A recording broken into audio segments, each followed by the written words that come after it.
السلام علیکم ورحمۃ اللہ وبرکاتہ۔ الحمد للہ رب العالمین والصلاة والسلام علی سید الانبیاء والمرسلین وعلی آلہ واصحابہ اجمعین ومن تبعہم بإحسان الی یوم الدین، اما بعد۔ قال اللہ تبارک وتعالی فی القرآن المجید والفرقان الحمید، اعوذ باللہ من الشیطان الرجیم، بسم اللہ الرحمن الرحیم۔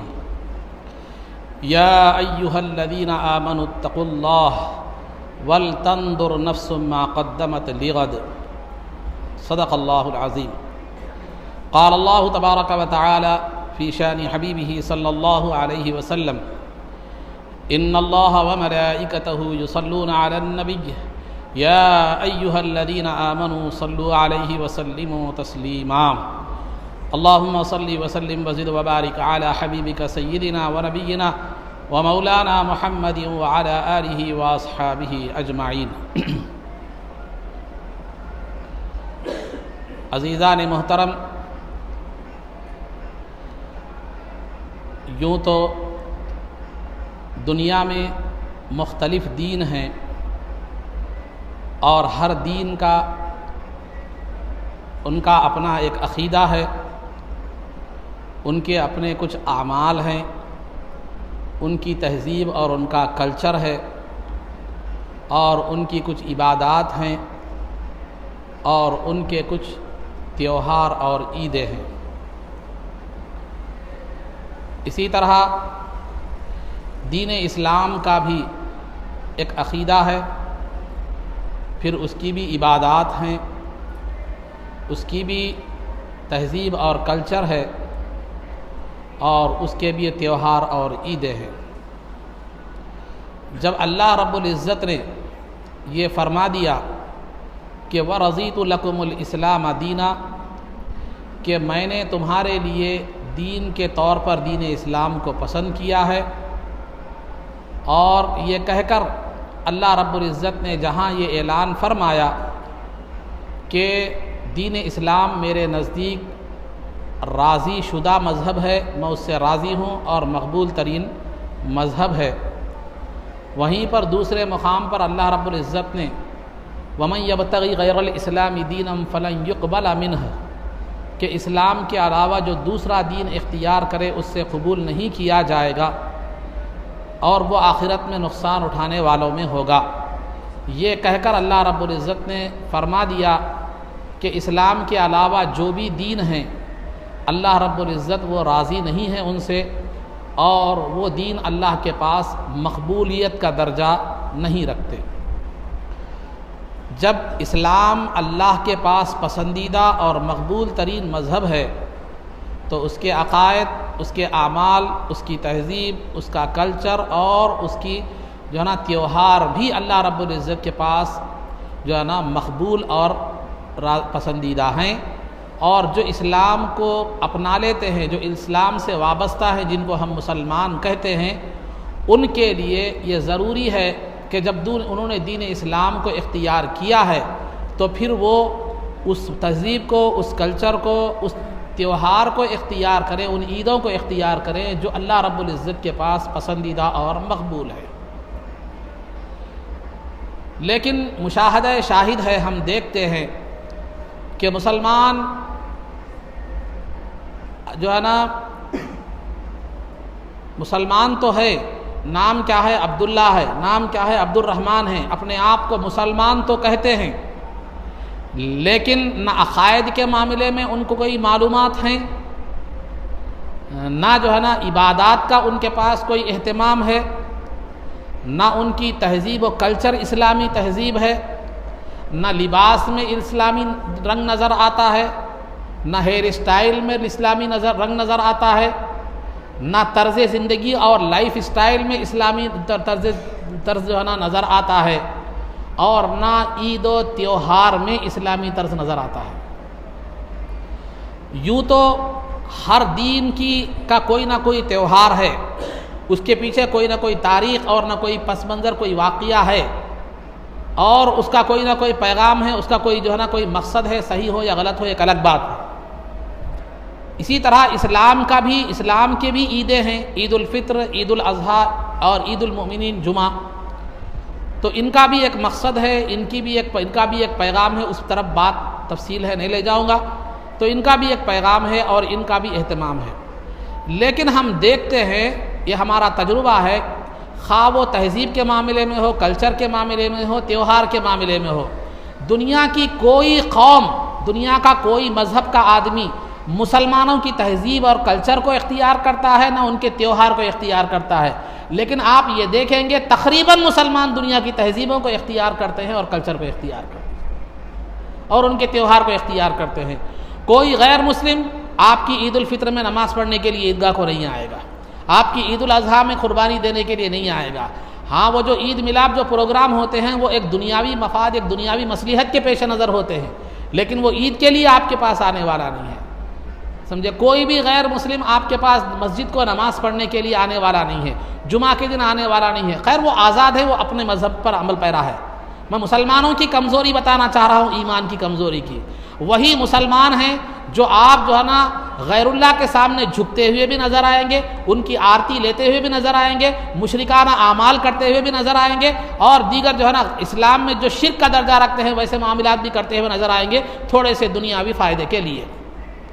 اور تیوہار کا تہذیب کے معاملے میں دیکھو، کون مسلمان ہے سوائے مدرسے اور اماموں دینی طبقے کے علاوہ تہذیب کے اعتبار سے، کلچر کے اعتبار سے نہ لباس کسی مسلمان کا اسلامی ہے، نہ چہرہ کسی مسلمان کا اسلامی ہے، نہ کسی جو ہے نا ہیئر اسٹائل کسی مسلمان کا اسلامی ہے، نہ اس کا طرز زندگی، نہ کوئی اسلام ہے. کیا اسلام کی تہذیب صرف ملاؤں کے لیے تھی؟ کیا اسلام کی تہذیب مولویوں کے لیے ہے؟ کیا اسلام کی تہذیب اماموں اور مؤذنوں کے لیے ہے؟ کیا اسلام کی تہذیب مدارس میں پڑھنے والے دینی بچوں کے لیے ہے؟ نہیں، یہ تو ایک نمونہ ہے، یہ تو آپ کو اسلامی تہذیب بتانے والے ہیں. لیکن مسلمانوں کی 90% میں بلا مبالغہ کہتا ہوں ایسی اکثریت ایسی ہے جو اسلام کی تہذیب سے اور اسلام کے جو ہے نا کلچر سے بالکل بے بہرا ہے. وہ یا تو یہودیت کے کلچر کو اپنائے ہوئے ہیں، یا عیسائیت کے کلچر کو اپنائے ہوئے ہیں، یا جو ہے نا غیر مسلموں کے کلچر کو اپنائے ہوئے ہیں. لیکن اسلامی کلچر وہ نہیں اپنائے. کیوں نہیں اپنائے؟ اس کے پیچھے وجہ کیا ہے؟ ایک تو یہ کہ انہیں اسلام کی تعلیم نہیں ملی، اسلام کی تربیت نہیں ملی، اور اسلام کی ان کے پاس قدر اور اہمیت نہیں ہے. تعلیم و تربیت تو اس لیے نہیں ملی کیونکہ بچپن میں جو پہلا مدرسہ ماں کی گود تھا وہاں ماں ہی وہ جو ہے نا دنیاوی تعلیم حاصل کی ہوئی تھی، نہ اسے ہی دینی تعلیم قرآن پڑھنے نہیں آتا، وہ اپنی اولاد کو کیا دے گی؟ اور جب اس کے بعد بچہ اسکول میں جائے گا، وہاں ہمارے عثمانیہ سلطنت، عثمانی بادشاہ کا جو سلطنت آصفیہ کے دور میں جو آپ جو پرانے بوڑھے لوگ غیر مسلموں کو بھی دیکھیں گے تو وہ جو ہے نا دینی باتیں جانتے تھے، وہ لوگ جو ہے نا دینی احکامات کو جانتے تھے، فارسی لکھنا اردو لکھنا جانتے تھے. میری ایک ملاقات آج سے تقریباً 15-20 سال پہلے بشیرآباد پہ ایک وہ تھا، کیا دواخانہ تھا، CDR کچھ نام تھا وہ دواخانے کا. وہاں پر جو ہے نا وہ ایک آرتھوپیڈک ڈاکٹر تھے، CS ریڈی ان کا نام تھا. تو وہ ان کے پاس گیا تو وہ بہترین انداز میں اردو لکھا کرتے تھے، اور بعض بڑے لوگوں سے جو ہے نا میں نے پرانے لوگوں سے جو دیکھا تو وہ اردو لکھتے بھی ہیں، بولتے بھی ہیں، فارسی سمجھتے ہیں، دعائیں بھی ان کو آتی ہے. تو ان کو پوچھا گیا کیا بھیا آپ کیسا سیکھے؟ تو وہ کہتے ہیں کہ سلطنت آصفیہ کے دور میں جو ہے نا نظام کے دور میں ہمارے اسکولوں میں یہ نصاب تھا، تو آج وہ اسکولوں میں نصاب بھی نہیں رہا. اور مسلم مینجمنٹ کے جو اسکول ہیں اس کو ناکام بنانے والے خود مسلمان ہیں. دیگر اسکولوں میں میں اپنا تجربہ دیکھا ہوا مشاہدہ بتا رہا ہوں، مسلم جو ہے نا غیر مسلم مینجمنٹ کے اسکولوں میں 6 مہینے کی فیس آپ پہلے سے دے دیتے ہیں، 1 سال کی فیس پہلے سے ادا کر دیتے ہیں. اگر مسلم مینجمنٹ کا کوئی اسکول اتفاق سے کوئی کھول دیا سمجھو تو اس کی ہے خرابی. تو جو ہے نا آپ نہ مہینے کو فیس دیتے، 2 مہینے 3 مہینے کی جو ہے نا باقی رہتی، کچھ بھی ذرا سختی کرو تو لڑنے کے لیے آ جاتے ہیں. وہاں چپ کے بلا چوں چرا دے دیتے ہیں، جبکہ یہاں کی وہاں کی دونوں فیس کے جو ہے نا مقابلے میں تقریباً آدھا فرق ہوتا ہے. تو میں بتلانا یہ چاہ رہا ہوں، نہ ماں کی گود سے انہیں اسلام کی اہمیت اور اسلام کی تعلیم ملی، نہ اسکولوں میں نہ اخلاقی تعلیمات تھے. کیونکہ ہمارا بچہ جب پڑھنے کے قابل ہوتا ہے تو ماں باپ کی پہلے یہ فکر ہوتی ہے کہ بچہ ڈاکٹر بنے، انجینئر بنے. آگے پیسے دینے، فیس کے لیے پیسے بھی نہیں رہتے ہوں گے، ایک الگ ہے. ہر رکشہ چلانے والا، ہر فقیر آدمی، اور ہر جو ہے نا جو زندگی جس کی خالی کھانے پینے پر کمائی پوری جو ہے نا گھر بھی مشکل سے چل رہا ہے، اس کی ہر ایک کی فکر یہ ہے کہ ڈاکٹر ہے، انجینئر ہونا، میرے بیٹے کو ڈاکٹر بنانا ہے، انجینئر جو ہے نا بنانا ہے۔ میں یہ نہیں کہتا کہ اچھے خواب مت دیکھو، لیکن استطاعت کے حساب سے بھی خواب دیکھا کرو۔ ایسا نہ ہو کہ بلی کے خواب میں چچڑے ہی چچڑے کرتے، تو بہرحال ایسا نہ ہو، تو استطاعت کے لحاظ سے بھی خواب دیکھنا چاہیے۔ ڈاکٹر بنانے کے لیے 50 لاکھ دینے کی آپ کے پاس استطاعت ہے، وہ بھی دیکھنا چاہیے۔ تو بہرحال پہلا ہر ماں باپ کی تعلیم یہ ہوتی ہے میرا بیٹا ڈاکٹر بنے گا، میرا بیٹا انجینئر بنے گا، میرا بیٹا کوئی عالم اور حافظ بنے گا۔ یہ سوچ، یہ فکر، یہ زبان دیکھنے میں نہیں آتی۔ اس سے قبل ہمارے بچپن میں یہ چیز ملتی تھی ماؤں میں بھی، میرا بیٹا حافظ بنے گا، میرا بیٹا عالم بنے گا، لیکن آج وہ فکر نظر نہیں آتی۔ تو خلاصہ گفتگو میرا بتانے کا مقصد یہ ہے، جو گھر میں سب میں شریر ہوتا ہے، جو دنیاوی اعتبار سے ناکارہ ہوتا ہے، جو گھر میں جو لڑکی جو ہے نا ڈگری انٹر میں فیل ہو سکی، دنیاوی بازار میں نہ چل سکی، اب جو ہے نا وہ جو ہے دینی مدارس کی طرف ان کا توجہ کی جاتی ہے، تاکہ عالمہ کی حیثیت سے تو بھی اس کے رشتے آ جائیں، عالمہ کی حیثیت سے تو بھی وہ دنیا کے میدان میں چل جائے۔ اب تو وہ جو ڈسٹینس ایجوکیشن ہے اس نے وہ چیز بھی چھین لی۔ جب ڈسٹینس ایجوکیشن نہیں تھا تو وہاں جو ہے نا خراب ہی صحیح، ناکارہ ہی صحیح، وہ آ جاتے تھے دین کی لائن میں، لیکن اب ڈسٹینس ایجوکیشن کی وجہ سے اب وہ بھی ختم ہو گیا۔ میرا مقصد ڈسٹینس ایجوکیشن کو وہ کرنا نہیں ہے، اس کا مقصد وہ جو ایجوکیشن جو شروع کیے وہ لوگوں کا مقصد یہ تھا کہ تجارت پیشہ لوگ جو باضابطہ تعلیم حاصل نہیں کر سکتے ویسے لوگ کیا کریں، علم سے محروم نہ رہے، علم پہنچانا ان کا مقصد تھا، لیکن ہمارا مقصد پورے ناکاروں کو لے جا کر اس میں کیا کر دیے، بھر دیے، جو جدھر بھی نہیں چل سکے وہاں پر آ گئے۔ تو بہرحال رہی صحیح جو صورت تھی وہ بھی ختم ہو گئی، ایک اخلاقیات حاصل کرنے کی، ایک دینی تعلیم حاصل کرنے کی، جہاں دینی مدرسوں میں اخلاقیات کی تعلیم ملتی تھی اس کا بھی یہ حال ہو گیا۔ تو نہ ماں کے گود سے بچے کو تعلیم ملی، نہ اسکول میں وہ تعلیم ملی۔ ہمارا اچھے سے اچھا مدرسہ کون سا ہے، اچھے سے اعلیٰ کیا ہے، یہ اسکول میں بچوں کو ڈالنا بھی کیا ہے، ماں باپ کے لیے ایک پوزیشن بن گیا، میرا بچہ فلاں ودیالیہ میں پڑھتا ہے، میرا بچہ فلاں اتنے بڑے اسکول میں پڑھتا ہے، میرا بچہ فلاں اتنے بڑی، یہ ایک پوزیشن ہو گیا۔ یہ بھی وہاں کیا مل رہا، یا تو کرسچینٹی کی تعلیم مل رہی، یا مشرکانہ تعلیم مل رہی، یا یہودی کلچر مل رہا، یا عیسائی کلچر مل رہا۔ بڑا ہو کر اس کو معلوم ہے کہ ویلنٹائن ڈے کون سے دن ہوتا ہے، روز ڈے کا دن کون سا ہے، اور جو ہے نا کرسمس کون سے دن ہے، اور نیو ایئر کون سے دن ہے معلوم، لیکن میلاد النبی کس دن ہے نہیں معلوم، شب معراج کب ہے نہیں معلوم، شب قدر کب ہے نہیں معلوم۔ یہ تمام چیزیں دینی اعتبار سے جو دینی ایام ہیں کسی چیز کو نہ معلوم ہے، نہ اس کے پاس کیا ہے معلوم قدر اور اہمیت ہے۔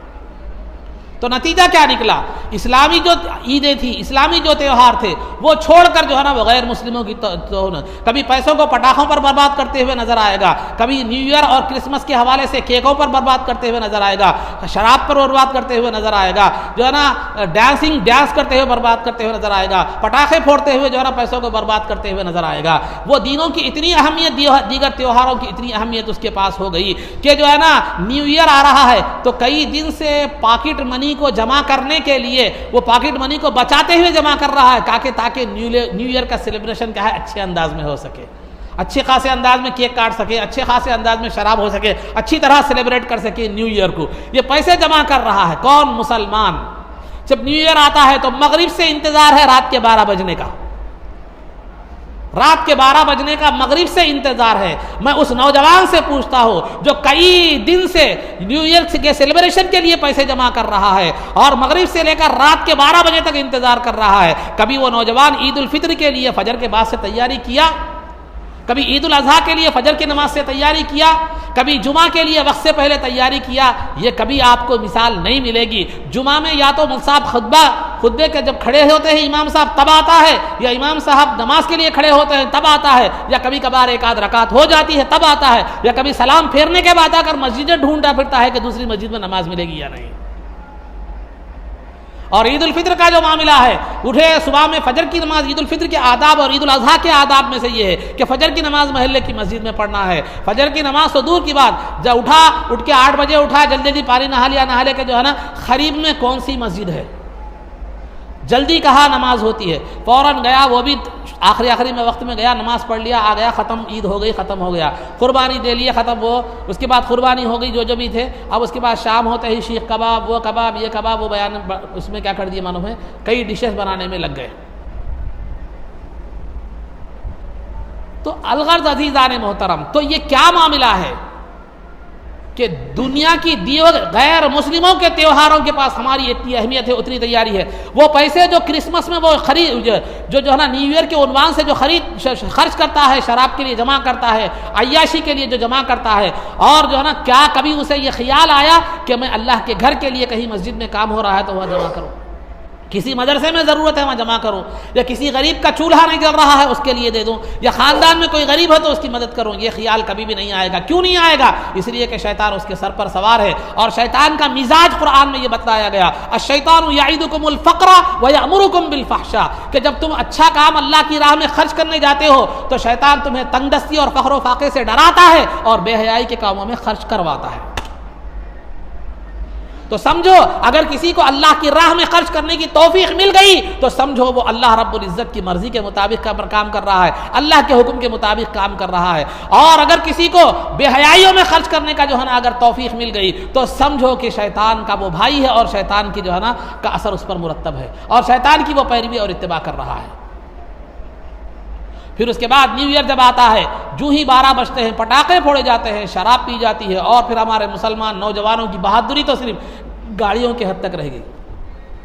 نوجوانوں کی بہادری تو گاڑیوں کے حد تک رہ گئی. اب گاڑیاں دیکھو، اب وہ ہرانا الگ، نئے قسم کی ہرانا، نئے قسم کی گاڑیاں، اور کٹا مار کے وہ جو چلاتے ہیں روڈوں پر، جو شور و غل وہ دکھاتے ہیں، پوری جوانی پوری طاقت وہ گاڑیوں میں نکل جاتی ہے. اگر خدا نہ خواستہ ایکسیڈنٹ اگر ہو جائے اور مر جائے، کئی مر بھی گئے ہیں ایسے، ایکسیڈنٹ ہو جائے مر جائے تو کیا خدا کی بارگاہ میں جا کر یہی کہے گا کہ اے خدا کم از کم سیلیبریٹ نیو ایئر کا سیلیبریٹ کرنے کا، ایک انجوائے کرنے کا تھوڑا موقع تو دیتا، اتنی جلدی میری زندگی کیوں چھین لیا؟ خدا کو کیا منہ دکھاؤ گے؟ اگر ہم کہیں چوری کرتے ہوئے پکڑے گئے، یا کہیں زنا کرتے ہوئے پکڑے گئے، یا کہیں جرم کرتے ہوئے پکڑے گئے، اگر وہ بات ماں باپ کو معلوم ہو جائے یا جو ہے نا لوگوں کو معلوم ہو جائے تو ہم شرم سے پانی پانی ہو جاتے ہیں. یا اگر کوئی دیکھ لے اور یہ بتا دے کہ میں تمہارا یہ جرم تمہارے ماں باپ کو بتلاؤں گا یا ویڈیو فیس بک پر ڈال دوں گا تو ہماری شرم، ہماری پریشانی کی انتہا ہوتی ہے. ہم نے مخلوق سے تو اتنا ڈر رہے ہیں گناہ کرتے وقت، کبھی ہم نے یہ دیکھا کہ خدا کی بارگاہ میں بھی شرمندہ ہونے کا خوف ہے، کبھی خدا سے ڈرنے کا ہمارے اندر خوف ہے.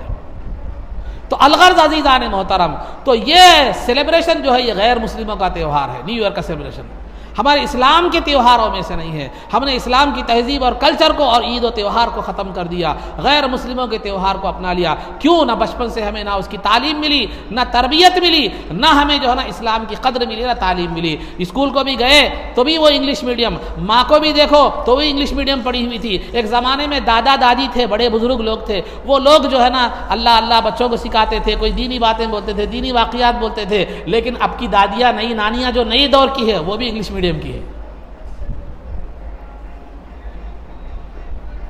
ہر 40 سال میں ایک فکر بدلتی ہے، سوچ کا انداز بدلتا ہے. تو یہ نئی صدی کی جو دادیاں اور نانیاں ہیں وہ بھی جو ہے نا اب وہ دین کی حامل نہیں رہی. اب جو دادیاں اور نانیاں ہیں، بچوں کو دادیوں اور نانیوں کے پاس جانے کی فرصت ہی نہیں ہے. کیوں نہیں ہے؟ صبح اٹھتے ہی ان کیا کرتا ہے، اسکول کے لیے تیاری شروع ہو جاتی ہے. 7:30 بجے اسکول کے لیے نکل جاتا ہے، آتا ہے 5 بجے، آتے ہی پھر ٹیوشن کے بعد مغرب کے بعد ہوم ورک اسکول سے آتے وقت ہی وہ سو جاتا ہے، وہ رکشے میں یا جہاں بھی ہے وہ ڈلتا رہتا ہے. اس کے بعد پھر آ کے ماں باپ اس کو جو ہے نا زبردستی امی جان اس کو منہ ڈھلا کے کر کے ایسا ویسا کر کے اس کو تھوڑا بہت چارج کر کے ٹیوشن کے مصاب، انگلش ٹیوشن کے مصاب کے لیے بٹھا دیتے ہیں. پھر اس کے بعد انگلش ٹیوشن ختم ہو جاتا ہے، مغرب کے بعد ہوم ورک کے بعد جو ہے نا وہ کیا ہے عشاء تک وہ تھک کر چور ہو کر جو ہے نا سو جاتا ہے. اب اسے نہ دادی کے پاس جانے کا موقع ہے، نہ دادی نانی کے پاس جانے کا موقع ہے. تو اسلامی تعلیم سیکھا گا کہاں؟ پھر وہ جب نہیں سیکھے گا تو پھر اس کے بعد اسلام کی قدر کہاں رہے گی، اسلام کا مقام کہاں رہے گا، اور پھر اسلامی تیوہار اور اس کی اقدار اور اس کی تہذیب و کلچر کا اس کے پاس مقام کیا رہے گا. نتیجہ یہی ہے کہ مسلمان ہر مقام پر ناکام ہوتا ہوا نظر آ رہا ہے. شادی کرا، بیوی کو سنبھال نہیں سکا، 5 مہینے 6 مہینے سال 2 سال میں ڈیورس، طلاق. اسلام شادی کا جو رشتہ ہے وہ رشتہ توڑنے کے لیے نہیں بلکہ نبھانے کے لیے ہوتا ہے. اسلام میں طلاق کی نوبت کب ہے؟ الا ان یخافا اللہ یقیما حدود اللہ، کہ وہ اس وقت ہے طلاق جبکہ دونوں میں بالکل اس طرح نہ بن رہی ہو کہ وہ ایک دوسرے کے حقوق ادا نہیں کر سکتے، تو طلاق کا حکم اس لیے رکھا گیا تاکہ شوہر اپنی مرضی کے مطابق دوسری عورت سے شادی کر کے زندگی بہتر ہو سکے، عورت اپنے دوسرے شوہر سے نکاح کر کے جو ہے نا زندگی بہتر ہو سکے۔ جب دونوں میں بالکل نہ بن رہی ہو تو اس سے لیے یہاں معمولی بات پر بیوی گھر کو جا کے 8 دن کے بجائے 10 دن کو آئی تو آ رہا نہیں میرے گھر میں۔ بہرحال خلاصہ گفتگو یہ ہے کہ ہم نے اسلام کو دینی اقدار کو بھلا دیا، اور جو ہے نا نیو ایئر کے عنوان سے شراب اتنی بری چیز ہے، شریعت میں اس کو ام الخبائث کہا گیا ہے۔ ترمذی کی شریف کی حدیث ہے کہ سرکار دو عالم صلی اللہ علیہ وسلم نے فرمایا جو ایک مرتبہ شراب پیتا ہے 40 دن تک اس کی نماز قبول نہیں ہوتی۔ اگر کوئی نیو ایئر میں شراب پیتا ہے، سمجھو جنوری کا پورا مہینہ، فروری کے 10 دن پورے شراب جو ہے نا اس کی نماز قبول نہیں ہوتی۔ قبول نہیں ہونے کا مطلب کیا ہے؟ ایک ہوتا ہے نماز صحیح ہونا، ایک ہوتا ہے نماز قبول ہونا۔ اگر وہ نماز پڑھتا ہے تو نماز ہو جاتی ہے اور ذمہ داری ساقط ہو جاتی ہے، لیکن قبول نہیں ہوتی کا مطلب یہ ہے کہ اس کا ثواب نہیں ملتا۔ تو ایک مرتبہ کی شراب 40 دن کی نمازوں کے ثواب سے اس کو کیا کر دیتی ہے؟ محروم کر دیتی ہے۔ یہ شراب کی نحوست ہے۔ اب ان لوگوں کا کیا حال ہوگا جو کیا ہے معلوم زندگی بھر پیتے رہتے ہیں۔ تو شراب کے اور سرکار اللہ رب العزت نے فرمایا کہ حدیث شریف ہے ترمذی وغیرہ میں کہ سرکار اللہ رب العزت کا ارشاد ہے کہ میں اپنے بندے کو کل قیامت کے دن جو شراب پیتا ہے، زندگی میں جتنی شراب اس نے پی ہے، جہنمیوں کا پگھلا ہوا پیپ اتنی مقدار میں اسے پلاؤں گا۔ زندگی میں پورا، مثال کے طور پر سمجھانے کے لیے بول رہا، اگر کوئی زندگی میں 1000 لیٹر شراب پیا ہے تو وہ 1000 لیٹر جہنمیوں کے پگھلے ہوئے پیپ کو جو آگ میں جلنے کی وجہ سے پگھل رہا تھا وہ پینا اس کو پڑے گا۔ تو شراب کو شریعت میں ام الخبائث کہا گیا۔ ام الخبائث یعنی تمام برائیوں کی ماں اور تمام برائیوں کی اصل، تمام برائیوں کی ماں اور تمام برائیوں کی جو ہے نا اصل کہا گیا ہے۔ تو وہ تمام برائیوں کی اصل جو ہے نا کیسے ہے؟ اس کے اثرات اور رزلٹ کے اعتبار سے بھی ہے اور شریعت میں وعید کے اعتبار سے بھی ہے۔ شراب کے اثرات کے اعتبار سے بھی دیکھا جائے تو وہ تمام برائیوں کی جڑ ہے، اور وعید کے اعتبار سے بھی دیکھا جائے، احادیث میں جو اس کی وعید ہے اس حساب سے بھی دیکھا جائے تو تمام برائیوں کی جڑ ہے۔ پہلے اثرات میں آپ کو بتلاتا چلوں کہ شراب کا جو اثر ہے، پہلا اثر یہ ہے کہ اس کی صحت خراب ہو جاتی ہے۔ ایک جرمن کے ڈاکٹر کا بیان ہے کہ جو آدمی شراب مسلسل پیتا ہے وہ 40 سال میں اس کی صحت کی کنڈیشن 60 سال کے بوڑھے کی طرح ہوتی ہے۔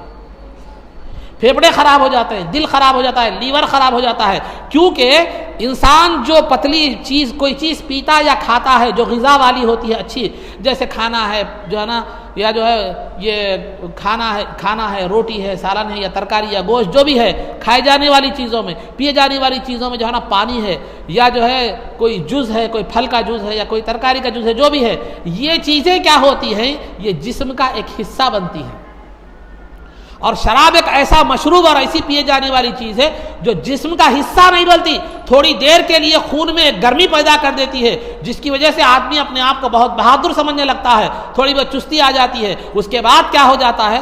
وہ چیز اس کے لیے اس سے زیادہ نقصان پہنچاتی ہے اور پھیپھڑے اور آنتوں کو پورے طور پر گلا دیتی ہے۔ تو شراب کا پہلا نقصان یہ ہے کہ صحت اس کی بگڑ جاتی ہے، اور دوسرا نقصان شراب کا یہ ہے کہ جو ہے نا وہ اس شراب کی وجہ سے کئی لوگ ہلاک بھی ہو جاتے ہیں۔ آئے دن پیپروں میں آپ پڑھتے رہتے ہیں کہ زہریلی شراب پینے سے اتنے لوگ مر گئے بولے۔ تو شراب کی وجہ سے موت بھی واقع ہوتی ہے۔ تیسری چیز، آدمی ذلیل و خوار ہو جاتا ہے۔ اگر آپ فٹ پاتھ پر بیٹھنا یا سونا پسند نہیں کرتے، لیکن اگر شراب پیتے ہیں تو فٹ پاتھ پہ سو جاتے بھی ہیں اور بیٹھتے بھی ہیں اور ایسے ذلیل و خوار کام کرتے ہیں جس کا آپ کو خود پتہ نہیں ہوتا۔ صبح میں لوگ بولے تو ایسا کرا کیا میں گالی گلوچ بھی کرتے ہیں، سب جو بھی کام کرنا ہے وہ شراب پینے، کیونکہ شراب کو خمر کہا جاتا ہے شریعت عربی میں۔ خمر کے معنی ڈھانکنے والی چیز، یعنی یہ عقل کو ڈھانک دیتی ہے، تمیز ختم ہو جاتی ہے کہ اچھے اور برے کی تمیز ختم ہو جاتی ہے۔ تو لہذا یہ شراب کا تیسرا یہ کہ انسان کو ذلیل و خوار کر دیتی ہے، اور چوتھا یہ کہ اس کی زندگی کو جہنم بنا دیتی ہے۔ کیونکہ جو شرابی ہے شرابیوں کے گھر میں دیکھو کبھی میاں بیوی کے جھگڑے، نہ ان کے پاس کھانے کے لیے کھانا ہوتا ہے، نہ پینے کے لیے پانی ہوتا، مطلب کوئی اچھی چیز ہوتی ہے، نہ بچوں کے اسکول کی فیس ہوتی ہے. پھر دیکھو رات دن میاں بیوی کے جھگڑے، پھر وہ جھگڑوں کی وجہ سے بچوں پر ایک برا اثر. پھر وہ بچے بھی دیکھتے ہیں بابا صبح شام پیتے ہیں. تو ایک جگہ ایک صاحب تھے، بچے کو بھی ایک ڈھکن پلاتے تھے، خود بھی پیتے تھے، پیو سے ہوش میں بچے کو بھی کیا کرتے تھے، ڈھکن پلاتے تھے. انہوں بھی ڈلنا انہیں بھی ڈلنا، اکیلے ڈرائیور سر، کمپنی اس میں بھی سمجھے. تو بہرحال تو ظاہر سی بات ہے نہیں بھی پلایا تو صبح و شام باپ کو دیکھتا ہوا اگر جو ہے نا دیکھے گا کہ پی رہا ہے تو پھر ان جب دیکھے گا بڑا ہوگا تو یا تو اسی راستے پر چلے گا. اس سے ولی ہونے کی توقع تو آپ نہیں رکھ سکتے الا ماشاء اللہ کسی اللہ والے کی صحبت مل جائے الگ بات ہے. تو ماں باپ کے جھگڑے کی وجہ سے بچوں کے ذہن پر سائیکالوجیکلی طور پر بچے بہت متاثر ہو جاتے ہیں، تو یہ زندگیاں خراب ہو جاتی ہیں. پھر آخرت کا عذاب تو میں نے آپ کے سامنے بتلا دیا. تو اس وجہ سے ام الخبائث شراب کو کہا جاتا ہے کہ اس کے اثرات بھی کئی ہوتے ہیں معاشرے میں. نہ وہ کام کاج کے قابل ہوتا، نہ کام میں اس کی دلچسپی ہوتی ہے، نہ جو ہے نا محنت کش وہ ہو سکتا ہے. تھوڑی سی محنت کرتے ہی اس کو سانس آنے لگتی ہے یا اس کی صحت ساتھ نہیں دیتی، نہ اس کے اندر اسٹیمنا ہوتا ہے. بہت سی صحت کے اعتبار سے، زندگی کے اعتبار سے. اور شراب میں جو ہے نا کئی مرتبہ طلاق بھی دے دیتا ہے. ہمارے میرے ایک دوست ہے، دوست کیا میرے سے ایک جونیئر ہیں، ایک عالم لائن کے سے مولوی لائن کے. ان کا ایک بیان ہے کہ انہوں بتا رہے تھے واقعہ، اور یہ کوئی ناممکن بھی نہیں ہے. ایک صاحب آٹو ڈرائیور کچھ تھے، انہوں کیا کرے پیے ہوئے ہیں فل، خوب پی کے کیا ہے بیوی کو طلاق بول کے 3 طلاق دے دیے. 3 طلاق دیتے انہوں جا کے بولے کیا جی اماں تمہارے شوہر تمہارا 3 طلاق دیتے، یہ کیا نہیں بات ہے، اور روز پی کے تم روزانہ دیتے ہو طلاق. یا پیے سے حالت میں طلاق دے دیتے ہیں، ہوش اتر گئے بعد کیا کرتے ہیں آگے مول صاحب میں 3 طلاق دے دیا، کیا کرتا نکل گئے آپ تیر کمان سے نکل گئے بعد. تو کئی طلاقیں جو ہے نا شراب کی نشے کی حالت میں واقع ہو رہی ہیں. کئی قتل و غارت گری نشے کی حالت میں واقع ہو رہی ہے. تو عزیزان محترم، تو یہ شراب کو ام الخبائث تمام برائیوں کی جڑ اس لیے کہا گیا ہے کہ اس کے اثرات کے اعتبار سے بھی وہ تمام برائیوں کی جڑ ہے، وعیدوں کے اعتبار سے بھی تمام برائیوں کی جڑ ہے. وعید کے اعتبار سے بھی اس کے اندر کئی طرح کی وعیدیں بتلائی گئی ہیں. چنانچہ سرکار دو عالم صلی اللہ علیہ وسلم کا ارشاد گرامی ہے، ترمذی کی حدیث ہے کہ سرکار دو عالم صلی اللہ علیہ وسلم نے فرمایا جس نے شراب کی کمپنی قائم کی اس پر بھی اللہ اور اس کے رسول کی لعنت ہے. اس میں جو کام کرتے ہیں شراب بناتے ہیں ان پر بھی اللہ اور اس کے رسول کی لعنت ہے. جو شراب کی حمالی کرتا ہے اس پر بھی اللہ اور اس کے رسول کی لعنت ہے. اور جو گاڑی شراب لے کر، شراب سے خانے سے لے کر، جو کمپنی سے لے کر، وہ فیکٹری سے لے کر شراب خانوں تک پہنچاتی ہے، وہ گاڑی والے پر بھی اللہ اور اس کے رسول کی لعنت ہے. اور پھر جو دکان والا شراب بیچتا ہے اس پر بھی اللہ اور اس کے رسول کی لعنت ہے، اور اس کی کمائی بھی حرام کی کمائی ہے. پھر جو ہے نا جو خریدتا ہے اس پر بھی اللہ اور اس کے رسول کی لعنت ہے. جو پیتا ہے اس پر بھی اللہ اور اس کے رسول کی لعنت ہے. وہ جس کے لیے پلاتا ہے اس کے لیے بھی اللہ اور اس کے رسول کی لعنت ہے. جس کی طرف سے پلاتا ہے اس کے بھی اللہ اور اس کے رسول کی لعنت ہے. آج میرے دوست کی شادی ہے، لہذا اس کی طرف سے میں شراب پلا رہا ہوں، اس پر بھی. تو عزیزان محترم یہ خرابی ہے شراب کی. تو نیو ایئر کے سب میں اہم جو ضیافت ہوتی ہے، جو مہمان نوازی ہوتی ہے، وہ شراب سے ہوتی ہے. ذرا وہ نوجوان سوچ لیں کہاں جا رہے ہیں، کدھر جا رہے ہیں. پھر دوسرا، مال کو ضائع کرنا. پٹاخے لا کر ہزاروں روپے کے پٹاخے پھوڑے جاتے ہیں. اسلام میں مال کو ضائع کرنا حرام ہے. اسلام میں نے مال کو ضائع کرنے کی کتنی اہمیت ہے آپ کو بتلاتا چلوں کہ خبر میں مرد کے لیے 3 کپڑے ہیں، عورت کے لیے 5 کپڑے ہیں. اگر ایک کپڑا بھی وہ زائد رکھتا ہے تو وہ مال کو ضائع کرنے میں آتا ہے. آج کل خبروں میں امامے بن کے رکھ دے رہے. یہ شرعی اعتبار سے مسئلہ نہیں، سرکار کے لیے نہیں. سرکار سے بڑھ کر امامہ سرکار کی سنت ہے. کچھ سرکار کے لیے نہیں باندھا گیا تھا امامہ، ہم کہاں سے وہ لا رہے ہیں؟ صرف 3 یمنی چادریں سرکار کے اس میں تھی کفن مبارک میں. تو عزیزان محترم، تو اتنا خیال رکھا گیا ہے کہ 1 روپیہ بھی یا 10 روپے بھی، تھوڑی سی معمولی سی رقم بھی اگر غیر ضروری کام میں، خواہ وہ ضرورت دین نہ ہو، ضرورت دنیا بھی نہ ہو، ضرورت دین بھی نہ ہو، بلا وجہ غیر ضروری کام میں شریک کرتا ہے تو وہ حرام ہے، وہ گناہ ہے. اللہ رب العزت اس پر عذاب عطا فرمائے، اس کا محاسبہ ہوگا. یہاں تو ہزاروں روپے پٹاخے میں اڑا دے رہے، کبھی نیو ایئر کے عنوان سے، کبھی غیر مسلموں کی عیدوں کے حوالے سے. اور پھر بے حیائی کا عالم یہ ہے، بے حیائی کا عالم یہ ہے کہ بچیاں اور بچے اس دن فری ہو جاتے ہیں، گریٹنگ کارڈز دے رہے ہیں، مسلمان بچیوں کو گریٹنگ کارڈ دیتے ہوئے دیکھا گیا ہے۔ کیا ہے؟ نیو ایئر ہے، خوشی کا موقع ہے۔ اور ایک ذہن شیطان نے یہ بنا دیا ہے، ارے جوانی چند روزہ ہے، انجوائے کر لو، انجوائے کر لو، جیو زندگی، جی بھر کر جیو۔ یہ محاورے ہیں، یہ زندگی چند روزہ ہے، اچھا گزار لو، سب بعد میں، بات کی بات، اب پھر زندگی یہ ملے گے کیا، یہ دن ملیں گے کیا؟ ارے وہ زندگی کے ایام جس کو تو انجوائے کہہ رہا ہے، وہ زندگی کے وہ ایام جن کو جی بھر کر جینے کے لیے کہہ رہا ہے، وہ کل آخرت کے عذاب کا سبب بننے والے ہیں، وہ دوزخ کے گڑھے میں جانے کا سبب بننے والے ہیں۔ آج جو چیز تجھے انجوائے نظر آ رہی ہے اس کا انجام بہت برا ہے۔ سیدی عبداللہ شاہ صاحب قبلہ رحمۃ اللہ تعالی علیہ نے مواعظ حسنہ میں گناہ کی ایک مثال بڑی بہترین لکھی ہے کہ گناہ کی مثال خارش، کھجلی والے آدمی کی طرح ہے۔ گنہگار کی مثال، وہ جتنا کھجاتا جائے گا اتنا کھجاتے وقت بہتر محسوس ہوتا ہے، لیکن بعد میں انجام وہ پھوڑے کی شکل اختیار کرتا ہے۔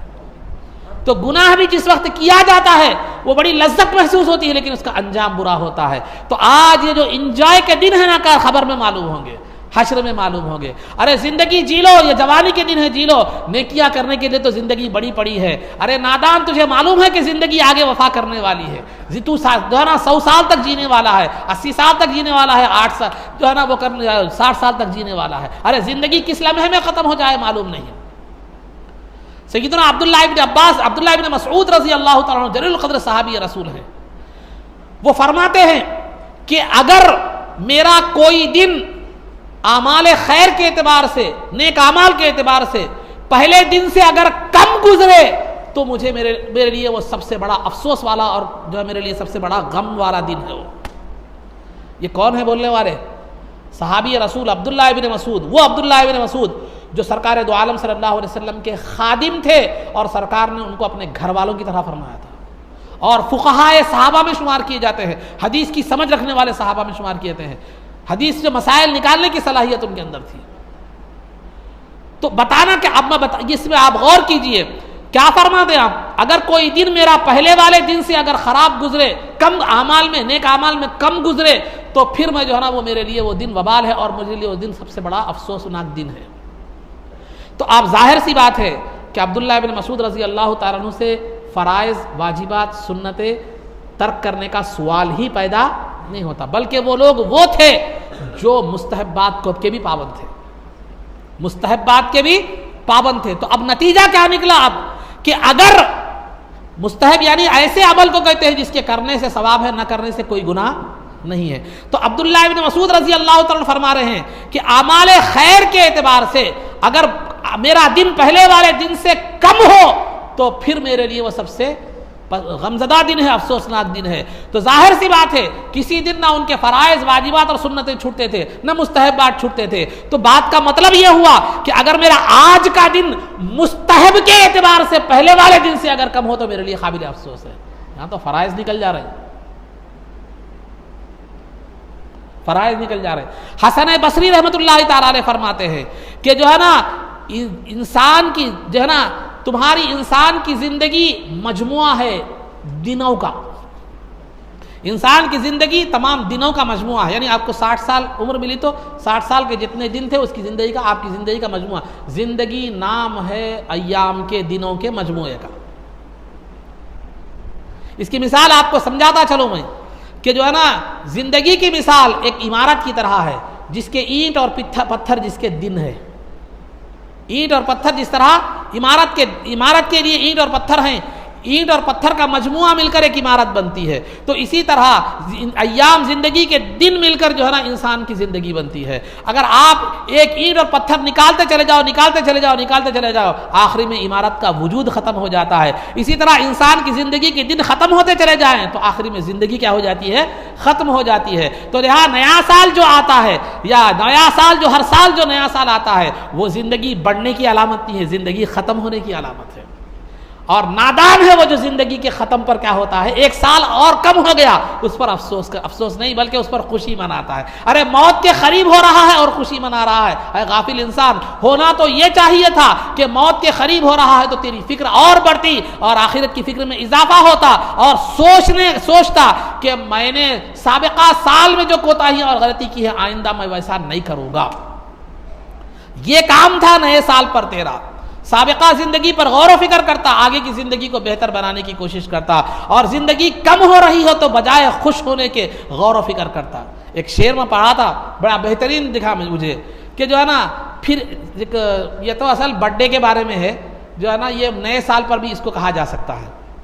میں نے جو پڑھا تھا برتھ ڈے کے عنوان سے پڑھا تھا، ایک اور اینٹ گر گئی تعمیر حیات سے، زندگی کی عمارت سے، ایک اور اینٹ گر گئی تعمیر حیات سے، نادان کہتا ہے کہ جنم دن مبارک ہو، اس کی بجائے نادان کہتا ہے کہ نیا سال مبارک ہو۔ اور ایک اینٹ جبکہ کیا ہو گئی، گر گئی، عدم کی طرف، فنا کی طرف جا رہا ہے، پھر اس پر بھی مبارکبادی دے رہا ہے۔ اگر کوئی مرنے والے کے پاس جا کر اگر آپ کہیں مبارک ہو، بولے تو جوتیاں پڑتے۔ کوئی مر رہا ہے، کوئی مرنے والا ہے، زندگی سے ختم ہو رہا جا رہا ہے، یا جو ہے نا کوئی یہ کر رہا ہے، کوئی ایسی بیمار ہے کہ ڈاکٹر ٹائم دے دیا اس کو کہ اتنے دن میں مرنے والا ہے، اس کو مبارک بول کے بولے تو جو ہے نا یہ ہوتا ہے۔ لیکن یہاں زندگی ختم ہو رہی، ہوش نہیں ہے، مگر مبارکبادی دے رہا ہے۔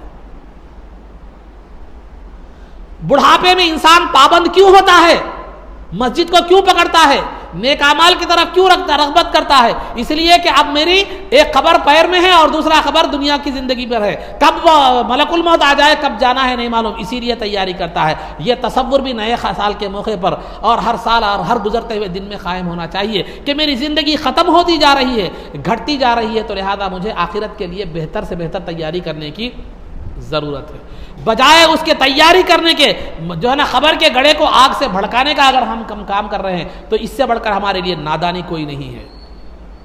یہ اس لیے کہ ہمارے مسلمان نوجوانوں کے پاس نہ اسلام کی کوئی کلچر ہے، نہ اسلام کا کوئی تعلیمات ہے، نہ بچوں کے پاس ہے، نہ بچیوں کے پاس ہے۔ ماں باپ کے پاس نہ ماں باپ سے وہ تعلیم ملی اور نہ جو ہے نا اسکولوں میں وہ تعلیم ملی۔ مول صاحب کے پاس بھیجے تو آدھا گھنٹہ 15 منٹ میں کتنا سیکھیں گے، کیا سیکھیں گے، اور پھر وہ مول صاحب کو بھی ایسے مول صاحب کا انتخاب کرتے ہیں، فری میں مل گئے تو ٹھیک ہے، 30-50 روپے میں مل گئے تو اور ٹھیک ہے، پھر چل جاتا، پھر بھی زیادہ 500 بولے تو مول صاحب 500 روپے پوچھ رہے ہیں، جو ہے نا اچھے سے اچھے استاد کو نہیں۔ وہ دنیا کے معاملے میں دیکھو، ایجوکیشن کے معاملے میں اچھے سے اچھا اسکول، ڈاکٹر کے معاملے میں اسپیشلسٹ MBBS کے پاس یا کسی ڈاکٹر جو ہے نا نہیں بتاتے، اچھے سے اچھا ہونا، ہارٹ کا ہے تو اسپیشلسٹ، ہارٹ کا اسپیشلسٹ، پیسے جاتے ہیں جائے پرواہ نہیں، قرضہ لیتے ہیں نہیں، بیوی کا زیور بیچیں گے، لیکن جو ہے نا وہ نہیں۔ دین کی تعلیم کے معاملے میں اب کم سے کم کام نکل جائے تو ٹھیک ہے، اللہ کے پاس جواب دینے کے واسطے کہ میں بچے کو دینی تعلیم بھی پڑھایا تھا، مگر مول صاحب نے پڑھایا، بچہ نے پڑھے، میں کیا کروں؟ اوپر سر پہ سے ٹھوکرا نکالنے کے لیے، سمجھے؟ تو عزیزان محترم، تو یہ ہمارا معاملہ ہے۔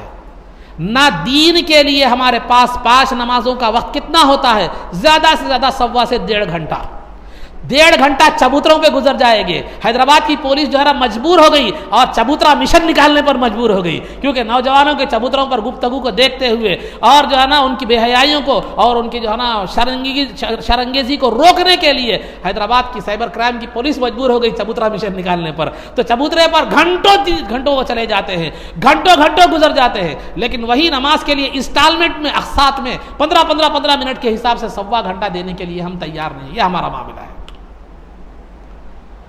بڑھاپے میں جب توفیق ہوتی ہے نمازوں کی، تب بھی باہر جو ہے نا 1 گھنٹہ ٹھہریں گے، اور جو ہے نا دعوتوں میں اگر دسترخوان بچ گیا ہے، کبھی ٹیبل نہیں رہے تو دسترخوان پہ نیچے بھی بیٹھیں گے، لیکن نماز کی بات آتی ہے تو پہلے کرسی۔ یاد رکھیے کرسی پر نماز پڑھنے والوں کے لیے میرا مسئلہ، جب آپ کسی بھی صورت میں نیچے نہیں بیٹھ سکتے تو آپ کی نماز کرسی پر جائز ہے، کسی بھی صورت میں، 2 زانوں ہو، 4 زانوں ہو، پیر لمبے کر کے ہو، اس صورت میں بھی آپ نماز پڑھ سکتے ہیں۔ تو نیچے بیٹھ کر نماز پڑھنا ہے، بالکل نیچے نہیں بیٹھ سکتے تو کرسی پر بیٹھ کر نماز پڑھنا آپ کے لیے ہے، ورنہ آپ کی نماز ہی درست نہیں ہے۔ تو آخری عمر میں جو توفیق ہوئی مسجد کو آنے کی، نمازیں پڑھنے کی، اس وقت بھی جو ہے نا آسانی کو دیکھ کر کرسی پر بیٹھ کر نمازیں برباد کر دیے، اور ہمارا یہ زعم ہے میں نماز پڑھ رہا ہوں، خبر میں کام آئے گی، وہاں ہوریش نہیں۔ واقعی کوئی مجبور ہو تو شریعت اجازت دیتی، مگر میں نے خود اپنی آنکھوں سے بہت سے لوگوں کو دیکھا ہے، اچھا اٹھ رہے ہیں، بیٹھ رہے ہیں، سب کچھ کر رہے ہیں، لیکن کیا کر دیا معلوم؟ نماز کی بات آتی ہے تو کرسی آ جاتی ہے۔ یہ فیشن بن گیا ہے ہمارے پاس کرسیوں پر۔ تو یہ مسئلہ اچھی طرح ذہن میں رکھ لیں اور دوسروں تک پہنچائے۔ جو ہے نا بعض صورتیں ایسی ہیں جس میں نماز ہی نہیں ہوتی، بعض صورتوں میں مکروہ تحریمی تک ہے، یعنی نماز لوٹا لینا بہتر ہے۔ میں تفصیلات نہیں بتا رہا ہوں، ذہن میں نہیں رکھ سکتے آپ بول کے، مسئلہ بتا رہا ہوں کہ آپ 4 زانوں ادب سے بیٹھ کر بھی نیچے نماز پڑھ سکتے ہیں، رکوع و سجود کرتے ہوئے، اشارے سے، کچھ بھی ہو، پیر لمبے کر کے ہو، 2 زانوں جیسے قاعدے میں بیٹھتے ہیں ویسے، جس حیثیت سے بھی ممکن ہو نیچے بیٹھ کر آپ نماز پڑھ سکتے ہیں۔ تو آپ کو کرسی پر بیٹھ کر نماز پڑھنے کی اجازت نہیں ہے، درست نہیں ہے۔ ایسے میں سمجھتا ہوں اگر چھان کر نکالا جائے تو 50% لوگ جو ہے، میں ایک اندازے سے بات کر رہا ہوں، 50% لوگ جو کرسی پر بیٹھنے والے ہیں ان کی نماز ہی درست نہیں ہو رہی ہے۔ مگر ہمیں اس کی اہمیت نہیں ہے۔ وہ بقرعید کا بکرا لے جاؤ، مول صاحب کان کو اتنا چھید ہے، مول صاحب سینگ اتنی ٹوٹی ہوئی ہے، مول صاحب بکرا تھوڑا ایسا ہے ویسا ہے، ایک ایک چیز تحقیق کر کے لیتے ہیں، کیونکہ وہاں پیسے خرچ ہو رہے ہیں نا۔ یہاں کیسا بھی پڑھ لو، اللہ دیکھنے والا ہے، اللہ کریم۔ اب وہ سعودی سے ایک جملہ یہاں بھی آ گیا، اللہ کریم بول کے، پہلے وہ نہیں آتا تھا، وہ بھی آ گیا، اللہ کریم، سب کر لو اللہ کریم۔ عمرے کو جانے کا مجھے اتفاق ہوا، تو عمرے میں وہاں تو حالات ایسے ہیں کہ کئی لوگ 1-1 لاکھ 1.5 لاکھ لگا کر عمرے کو جاتے ہیں، ضروری مسائل یاد نہیں ہیں، وہاں جا کر کئی غلطیاں کرتے رہتے ہیں، کئی غلطیاں کرتے رہتے ہیں۔ میرے پلین میں میرے بازو میں ایک آدمی بیٹھا ہوا ہے، سر پر اوڑھ لے رہا، جو ہے نا ناکو کو ماسک لگا لیا، جبکہ ضرورت ہی نہیں ہے ماسک لگانے کی اس وقت، وہاں پر وہ کنڈیشن تھا بھی نہیں، سر منہ کو پوچھ لے رہا، اور جیسا بنے ویسا کر رہا، جبکہ احرام کی حالت میں مرد کے لیے سر اور چہرے کو کپڑا لگانا نہیں ہے۔ اور حجر اسود کو کیا کرنا ہے؟ حجر اسود میں 3 چیزوں کی اجازت ہے، چومنے کی نہیں کر سکے تو اشارے کی یا لکڑی سے بھی اجازت ہے، لیکن رکن یمانی کو ہاتھ لگانا ہے، نہیں لگا سکتے تو خاموش بیٹھنا ہے۔ آپ کعبۃ اللہ میں جائیے، جا کر جو ہے نا دیکھیے کہ بہت سے لوگ رکن یمانی کے پاس بھی استلام کرتے رہتے، اشارہ کرتے، جبکہ وہ نہیں ہے مسئلے کے حساب سے۔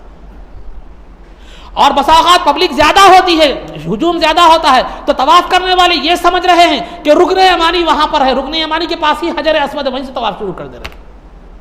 طواف حجر اسود سے شروع کرنا ہے، چونکہ بہت سے لوگ رکن یمانی کو ہاتھ بتا رہے ہیں تو یہی حجر اسود ہوگا، یہ کہہ کر لوگ طواف وہاں سے شروع کر رہے ہیں اور اپنے طواف کا اختتام بھی وہیں پر کر رہے ہیں۔ یہ کنفیوژن بھی پیدا ہو جا رہا ہے، اور مسائل اتنے معمولی ضروری مسائل جو ہے نا معلوم نہیں ہے۔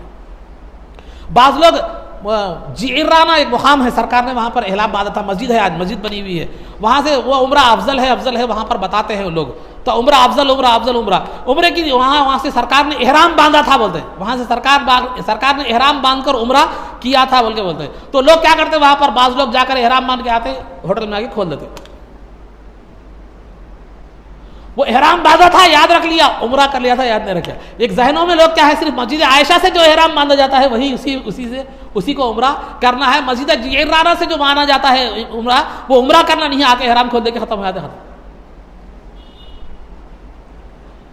ایسے بھی غلطیاں کرنے والے ہیں، تو 1.25 لاکھ دے کر جا رہے ہیں کسی معالم دین کے پاس، یا کسی، آج کل تو یوٹیوب پہ ویڈیوز بھی موجود ہیں، پوری تفصیلات موجود ہے، لیکن 15 منٹ آدھا گھنٹہ نکال کے طریقہ دیکھنے کی توفیق ہمیں نہیں ہوتی۔ کیونکہ عبادات کے معاملے میں اتنی کوتاہی ہمارے پاس ہو گئی ہے، کون تو پڑھا لے، کیا تو بھی پڑھا لے، کر دیے ختم، وہ کیا تو بھی ہوں گے اللہ کریم۔ کیوں؟ نہ عبادت کی اہمیت ہے، نہ دین کی اہمیت ہے، نہ ایمان کی اہمیت ہے، ہر چیز ایسی گزری۔ پھر ہمارا جو ہے نا شکایت ہے کہ ہم جو ہے نا ہم مظلوم ہیں، ہمیں ستایا جا رہا ہے، ہمیں مارا جا رہا ہے، ہمیں قتل کیا جا رہا ہے، ہمیں تنگ کیا جا رہا ہے، پھر نہیں ہوگا۔ پھر جب تم اللہ سے دور ہو کے دنیا کی طرف ہو گئے اور دشمنان خدا کے جو ہے نا خدموں میں تم پڑ گئے، تو پھر وہاں پھر اللہ کی مدد کی امید کیسے رکھ سکتے ہو تم؟ اس کے در سے، اس کی ذات سے وابستہ رہے تو پھر تمہیں اقتدار بھی ملے گا، غلبہ بھی ملے گا، اور کرم نوازی بھی ہوگی۔ اس سے دور ہو گئے، نہ اس کے احکامات کا، اس کے دین کی قدر ہے، نہ احکامات کی قدر ہے، اور جو ہے نا دنیا کی، جو ہے نا دنیا والوں کی، اور جو ہے نا دنیا کے دشمنان خدا کی جو ہے نا جی حضور میں اور ان کے تلوے چاٹوں میں جو ہے نا ہمارے پاس فرصت نہیں رہی۔ اور مشرکانہ اعمال دوسروں کو راضی کرنے کے لیے، مشرکوں کو راضی کرنے کے لیے مشرکانہ عمل ہم کر رہے ہیں۔ بھائی چارگی کے عنوان سے سب سے پہلے جو چیز ہماری قربان ہوتی ہے وہ ہمارا دین ہے۔ اسلام میں بھائی چارگی کو منع نہیں کیا گیا. جب وطن میں رہتے ہیں تو ایک ساتھ، جب مختلف قوم رہتے ہیں تو مل کر رہے، انسانیت کے لحاظ سے، ہمدردی کے لحاظ سے وہ حکم دیا گیا. لیکن عبادت اور دیگر اسلامی معاملات میں اب شریعت کے حدود میں رہنا ہے. لیکن سب سے پہلے ہم جو قربان کرتے ہیں ایمان کو ہی قربان کرتے ہیں. میں نے پرسوں فیس بک پر ایک جو ہے نا وہ دیکھی کہ ایک جو ہے نا پوسٹ، 2 پوسٹ دیکھے مجھ میں، اس میں ایک بہت پسند آیا، بہت افسوس ہوا. آخری بات میں آپ کے سامنے رکھ رہا ہوں. ایک پوسٹ تو یہ ہے جو تھا کہ ایک چھوٹا سا بچہ، آپ لوگوں نے دیکھا ہوگا، ایک چھوٹا سا بچہ ہے، وہ سانتا کروز نامی جو ایک ضعیف شخص کو بتلایا جاتا ہے، تو سانتا کروز کو جو ہے نا وہ جو ہے نا یہ کیا، وہ بچہ کیا کیا، سانتا کروز کو گود میں آ کر کہہ رہا ہے، پوچھ رہا ہے where are you in Bible, where are you in Bible. سمجھ گئے ہوں گے آپ لوگ، میرے سے زیادہ جاتے ہیں آپ لوگ انگلش، سمجھے؟ تو یہ بڑا اچھا دکھا مجھے. اور دوسرا یہ ہے کہ مسلمان عورت پردے میں ہے اور وہ بچے کو، اپنے بچے کو کیا ہے معلوم ہے، سانتا کروز بنا کر لا رہی ہے. بسا اوقات دیگر مشرکانہ طرز کے جو ہے نا ہمارے پاس بتاتے ہیں، میں اشارہ بتا رہا ہوں آپ کو، دیگر جو ہے نا مذہب کے دیوی دیوتاؤں کا شکل اختیار کرتے ہیں. یہ اسلام میں درست نہیں ہے. ہم اسلام پر رہتے ہوئے جو غیر مسلم ہیں ان کے ساتھ انسانیت کا سلوک کرنا چاہیے. اسلامی حدود، عقائد اور ایمان کو اپناتے ہوئے وہ بطور انسان ان کے ساتھ ہمدردی اور ان کو ظلم سے روکنا، اور اگر وہ بھوکا ہے تو کھانا کھلانا، ننگا ہے تو کپڑے پہلانا، مظلوم آپ کی مدد طلب کر رہا ہے تو ظلم اس کی مدد کرنا، یہ بطور انسان کے اپنے وطن کے برادران وطن کے ساتھ حسن سلوک ہونا چاہیے. ایمان کو قربان کرنے کی شریعت میں اجازت نہیں ہے. تو ہم جو بھائی چارگی کے عنوان سے جو بھی تقریبیں کرتی ہیں وہ ہمارا دوسروں سے تعلق بطور انسان اور ہمدردی کے ہونا چاہیے.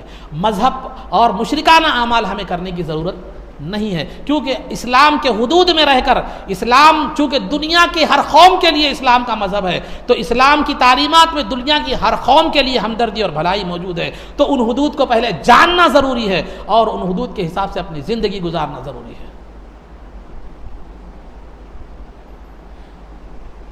تو عزیزان محترم، یہ ہمارے پاس پہلے ایمان قربان کر دیتے، دوسروں کو راضی کرنے کے لیے مشرکانہ اعمال کر دیتے، تھوڑے سے دنیا کے مفاد کے لیے دین اسلام کے خلاف حرکتیں ہم کرتے ہیں.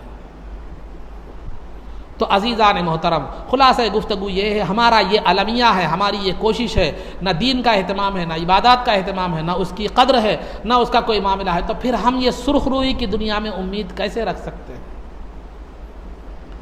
سرخ روئی کی دنیا میں امید ہم کیسے رکھ سکتے ہیں؟ جوتیاں پڑ رہے برابر ہے، قتل ہو رہا ہے برابر ہے، ظلم ہو رہا ہے برابر ہے. کیوں؟ ہمارے اعمال ویسے ہیں،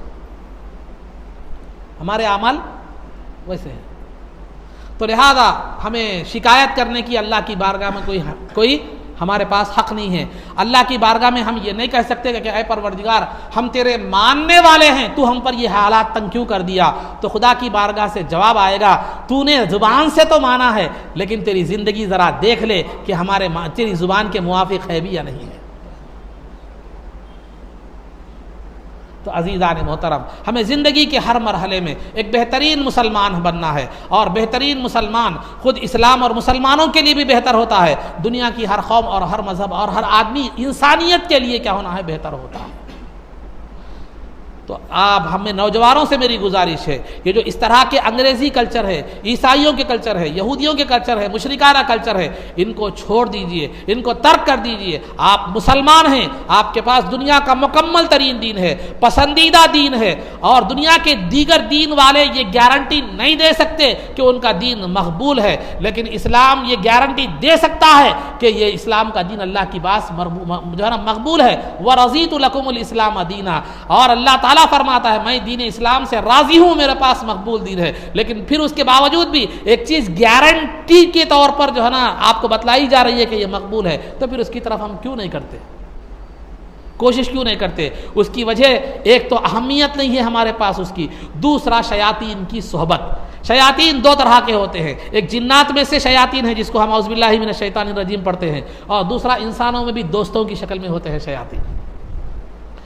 داڑھی چھوڑے تو بولتا ارے پورا بڈھا دکھ رہا، لے کاٹ لے، بولتا نماز کو جا رہا، چل رہے بہت نمازی بنا، چلا جائیں گے بولتا. یہ سمجھو یہ تمہارا دوست نہیں ہے، یہ شیطان ہے، انسان نما شیطان. میں اپنی بات نہیں بول رہا، قرآن کہتا ہے شیاطین الانس والجن. شیاطین صرف جنات میں نہیں ہوتے جس کو ہم اعوذ باللہ من الشیطان الرجیم پڑھتے ہیں، بلکہ شیاطین انسانوں میں بھی ہوتے ہیں.